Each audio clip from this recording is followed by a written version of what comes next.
Welcome to Shri Shri food. આજે આપણે બનાવીશું ચીઝ દહીં ચાટ. ચીઝ અને દહીં સાથે સાંભળવામાં જેટલું અલગ લાગે છે એટલું જ ટેસ્ટમાં સારું લાગે છે. બેઝિક ઇન્ગ્રીડિયન્ટ્સ દ્વારા આસાનીથી તેને બનાવી શકાય છે. તો ચાલો બનાવવાની શરૂઆત કરીએ ચીઝ દહીં ચાટ. પહેલાં આપણે ગ્રીન ચટણી બનાવીશું. જેના માટે આપણે લઈશું 1 કપ ધાણા, અડધો કપ લીલા મરચાં, 8 થી 10 પુદીનાના પાંદડા, 8 થી 10 લસણની કળી, 1 ઇંચ આદુનો ટુકડો, સ્વાદ પ્રમાણે મીઠું અને પાણી.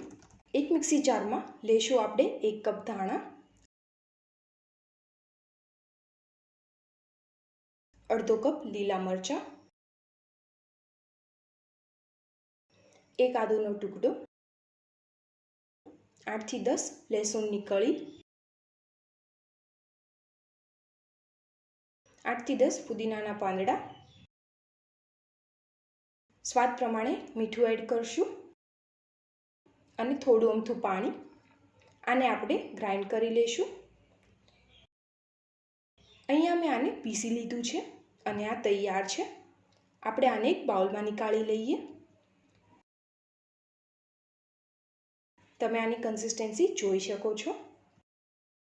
ખજૂર આમલીની ચટણી બનાવીશું. જેના માટે આપણે લઈશું 1 કપ ખજૂર, 1 કપ આમલી, જરૂર હોય એટલું મીઠું અને 1 ચમચી લાલ મરચું. એક તપેલીમાં 1 કપ ખજૂર અને 1 કપ આમલી લઈશું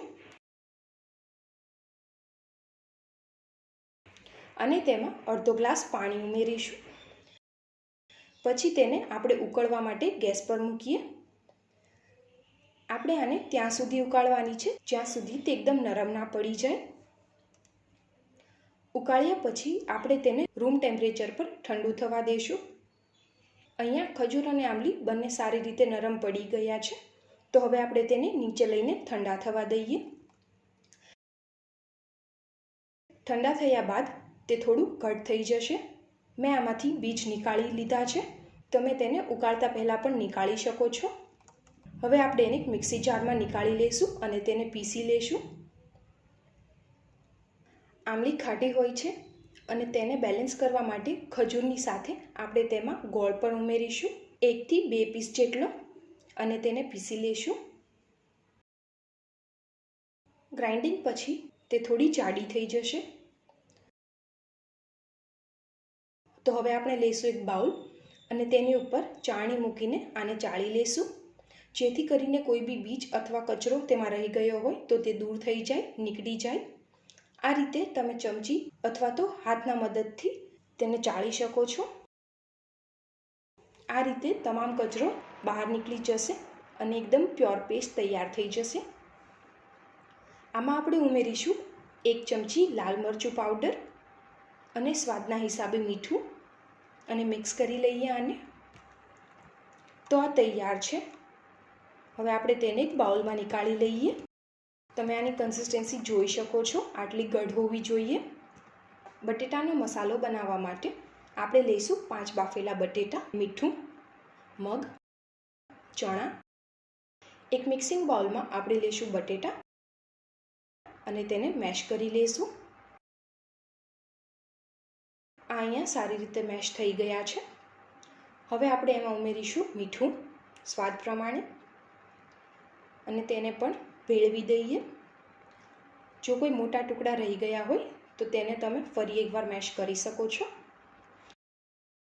આની સાથે ઉમેરીશું મગ, અડધો કપ, અને અડધો કપ ચણા. ચણા અને મગને મેં 4 થી 5 કલાક પલાળી રાખ્યા હતા. ત્યારબાદ તેને બોઇલ કરી લીધા છે. પ્રેશર કુકરમાં તેને નથી કૂક કરવાના, નહીંતર તે તૂટી જશે. જો તમે ઈચ્છો તો તમે આને સ્કીપ પણ કરી શકો છો, પણ તેની વગર ચાટ અધૂરી લાગશે. તો આપણો બટાકાનો મસાલો પણ તૈયાર છે. હવે આપણે લઈશું 1.5 કપ જેટલું દહીં અને પીસેલી ખાંડ. આ દહીંમાં આપણે ખાંડ ઉમેરીશું. તમને જે હિસાબે ગળ્યું ભાવે એ હિસાબે તમે ખાંડ ઉમેરી શકો છો. અને વિસ્કરથી આપણે તેને વિસ્ક કરી લઈએ. એકદમ છાશ જેવું પતલું નથી કરવાનું, થોડું ઘાટું રાખવાનું છે. આ રીતે તેની કન્સિસ્ટન્સી હોવી જોઈએ. તો આ પણ હવે બનીને તૈયાર થઈ ગયું છે. હવે અહીંયા હું લઈ રહી છું રાજકોટની ફેમસ ગ્રીન ચટણી. આને આપણે એક બાઉલમાં નીકાળી લઈએ અને 1 થી 2 ચમચી પાણી ઉમેરીને તેની કન્સિસ્ટન્સીને થોડીક લૂઝ કરી દેશું. આ સ્વાદમાં બહુ જ ખાટી આવે છે. ચાટ એસેમ્બલ કરવા માટે આપણે લેશું બનાવેલું ગળ્યું દહીં, બનાવેલો બટેટાનો માવો, બનાવેલી ગ્રીન ચટણી અને ખજૂર આમલીની ચટણી, સમારેલા ટમેટાં, સમારેલા કાંદા, નાયલોન સેવ, પ્રોસેસ્ડ ચીઝ, ચાટ મસાલો, રાજકોટની ફેમસ ગ્રીન ચટણી અને પૂરી. એક પ્લેટમાં આપણે પાણીપુરીની પૂરી લેશું. પછી આપણે આમાં ફિલ કરશું બનાવેલો બટેટાનો મસાલો. જો તમારે ચણા અને મગ અલગથી નાખવા હોય તો તે પણ તમે નાખી શકો છો. હવે આપણે આમાં એડ કરશું સમારેલા ટમેટાં. ઓવરફિલ નથી કરવાના અને